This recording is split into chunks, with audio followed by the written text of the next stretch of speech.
This is an A-level further statistics 1 question on modelling with the geometric distribution. A spinner can land on red or blue.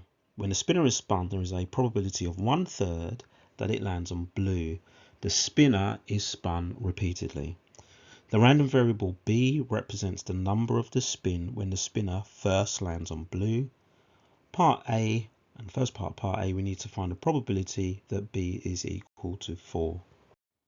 Right, so first of all, we need to decide what type of distribution it is, and the random variable B represents the number of spins until the spinner, or when the spinner first lands on blue, and we want to find that probability.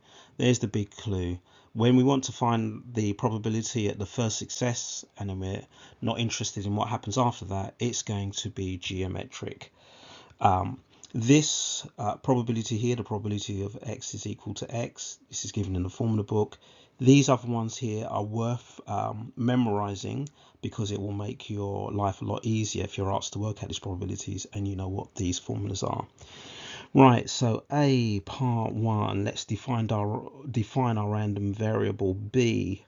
So B is a geometric distribution, and the probability of success of it landing on blue is 1/3, and we want to work out the probability that B is equal to 4. So we just use the formula here, so you don't even need to remember it's in the formula book. So it'll be P 1/3 times by 1 minus P, so that's going to be 2/3, to the power x minus 1, so that'll be 4 minus 1, so that'll end up being 2/3 cubed, and that gives exactly 8/81.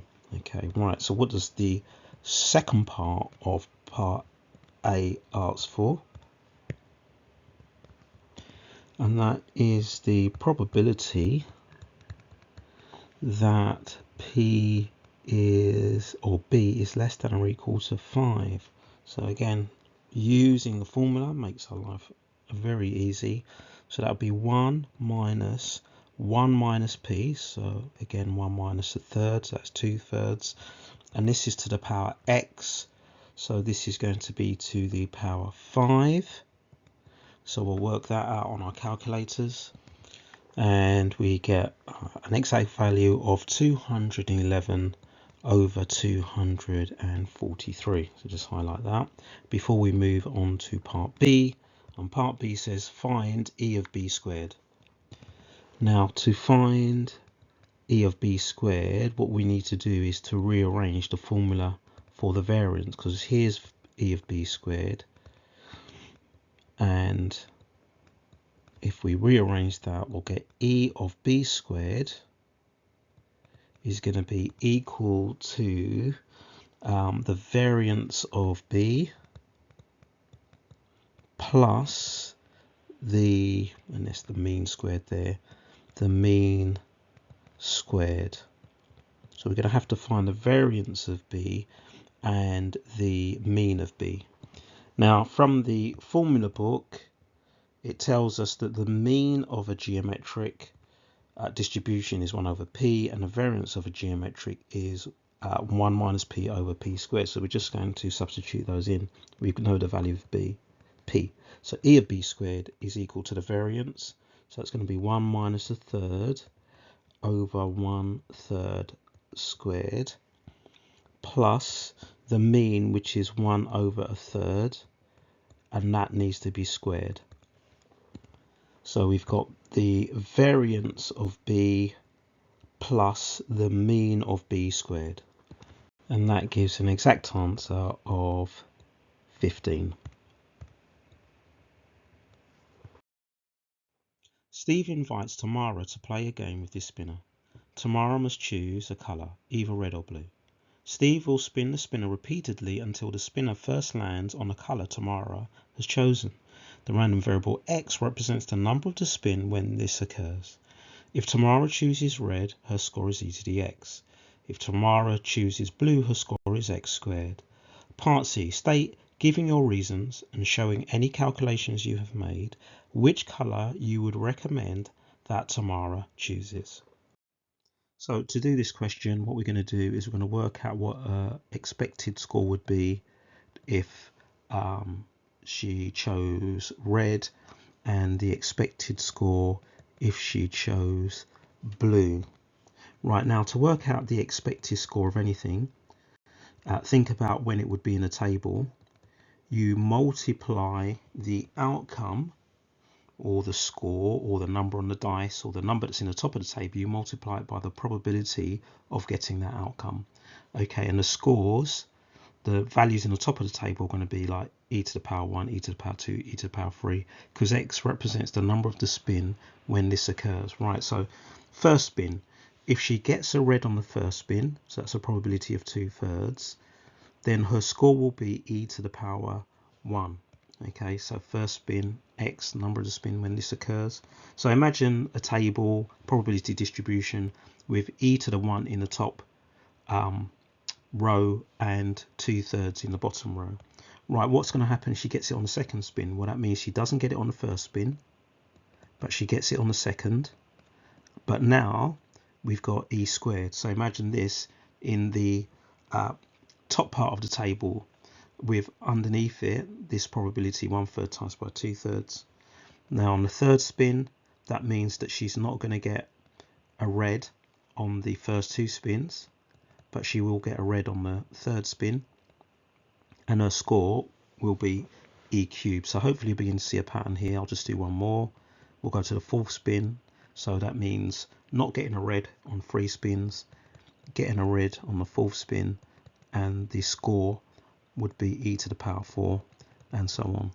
So I can see that this is an infinite series that I need to find the sum of, and it's going to actually be an infinite geometric series.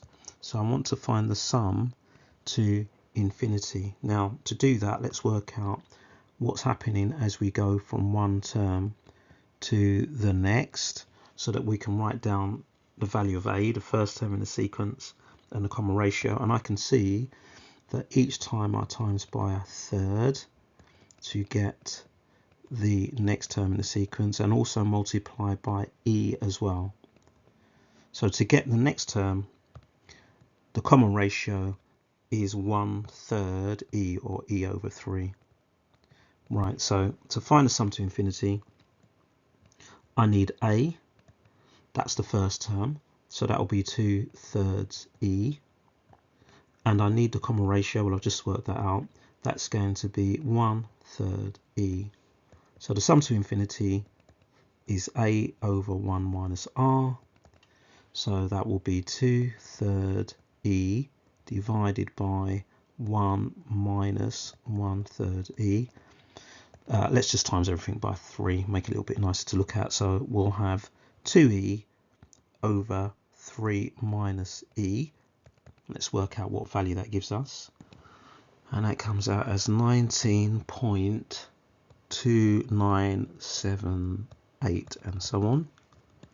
So what we've got here is the expected score if Tamara were to choose red.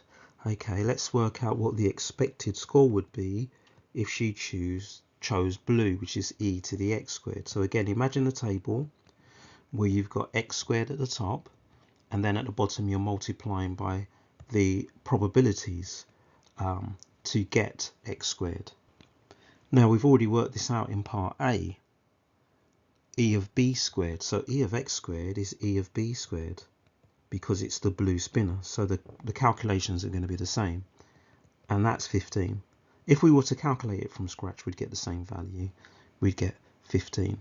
Right, so Tamara needs to choose the color that's going to give us the highest expected score, and that's going to be the red spinner. So we'll conclude that Tamara should choose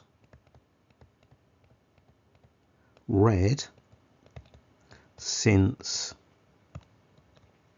this has the highest expected score, since, so the 19.2978 is greater than 15. So basically we've just worked out that e of x is greater than e of x squared, Or another way of saying that is that the expected score for red is greater than the expected score for blue.